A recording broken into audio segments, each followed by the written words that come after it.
dhalinyarada ku nool xeryaha qaxootiga dhadhaab Kenya gobolka waqooyi bari ayaa laga dareemayaa shaqo la'aanta baahsan ee ku soo wajahday gudaha xeryaha qaxootiga dhadhaab maadaama qaarkood ay sheegayaan in waxba shaqo aysan siinin hay-adaha ka howlgala gudaha xeryaha qaxootiga dhadhaab dhalinyaradan ayaa badankooda soo akhristeen islamarkaana waxba shaqo aan ka helin hay-adaha dowlada afkaadka warbaahinta aan la dhex qaaday xerada qaxootiga dhagaxley ayaa la kulmay dhalinyaro badan oo shaqo la'aan ka cabanayaan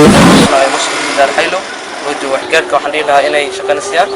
waxaana dhalinyarada isku wax kasta dhameeyeen oo shaqo la'aan oo ku nool xiriirka shaqada gaaraan xiriirka gaartay shaqo la'aan ayaa jirta shaqaynaysiin maal waa iska joognaa laniyo hubule bas ayaa jirta kale ma jiraan dhalinyarada saan leh far badnaanaysa maalin kasta dhalin dhameynaysa iskuul oo joogaan waa dhalin far badan oo la soo kooban hadii jeer waxaan dhihi lahaa dhammaan meel oo joogaan hay'adaha samafalka inay soo gaaraan dhalinta ku dhaqan xiriirka shaqada waa maxay baaqa u dirayso hay'adaha ka howlgala gudaha xeryaha qaxootiga dhadhaab baaqweyn ayaa u diray waxaan dhihi lahaa in dhalinyarada ay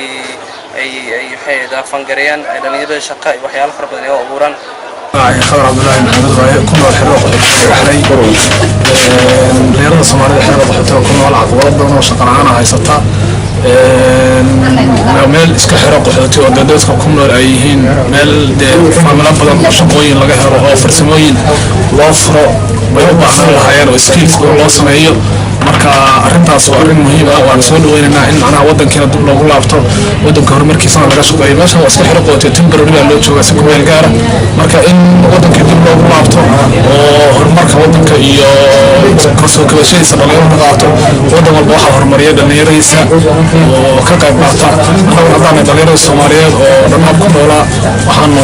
ka qayb qaadan doonaa aanu horumarka wadanka insha Allah طبعا ها وطن هذا سي صار معهن دولة باكر جرتا اسم الله بدن بالسمايي نبضي بسوء فيسا نلا بدن عارف هذا باكر جرا ومنها نبضي اسكتشن وجرتا لكن تسيد هرم معهن هذا قولنا الصومالي وضم باكر جرا ما الله أنا شاب قليل إن أنا هذا يوم بس السمايي كونستيوشن في وطن كالسيو سمايي طبعا هذا رجل سي هرم معهن أيوة هذا عالم هذا كنا هذا داب هريان داب زائد هذا سيدي هرم جستو هذا شقة هذا سيدي هرم سيدي ما أربعة لو فعلن جرمه هذا سيدي ما أربعة شقة هذا أسود وهذا بخالي أوصل وحول بغص وما أربعة وليتان كذا روتين كم أربعة شقة لا يقول جروا نم والبابا عملتوها أو ما أربعة كي قارع ماشي يو كي بسكيل كوها ماشي كي موت كوها ماشي يو كي كمبيوتر كوها ماشي يو إله مدرنا يو كي دب حريرية دتك واساسا فيلو اسمه حريرسنا هذا لكن وبغال دراسة وقتي عائلي بارتي ويجابين سيد قالوا سين لا ويجابين مركوها dad waxa arkay guri la'aan oo banaanka iska jiifo oo dad waxa arkay taacaan aan gari karin oo dad badan ayaa kuma darnaada qoriyaha soo gurin karnaa jirta qoriyaha sidii horumar way fogaadeen shaqadaanta ka jirta daynay ilaahay Soomaaliya oo nabad ka dhigo waa shaqada kulli Soomaaliya ma shaqanaysa Soomaaliya kuma hayr sansan meesha maamuleeda ayaa nahay waxaan ka shaqaysanaa jiraan anigoo ah si shaqada iyo asxaab badan oo saaxiibadii ayagoo sida Cabdi oo kale sida Ciilo oo kale sida Maan oo kale sida Maxamed oo kale meeshana waxaan maanta ugu shaqaysanaa inaan macluumaadkan ka soo saarno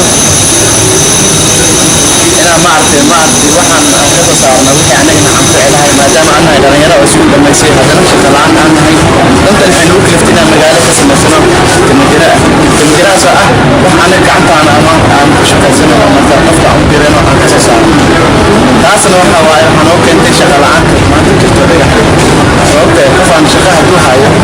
wax uu sameeyo ma wayn hay balse waxa maanta meeshan oo keenay aan dalka furna anoo badan aan ku shaqo la'aan magaalada waxa waa shaqo ka mid waayo dad aan maanta isku soo bogay oo soo bogay ayaa hadana meeshan ka jira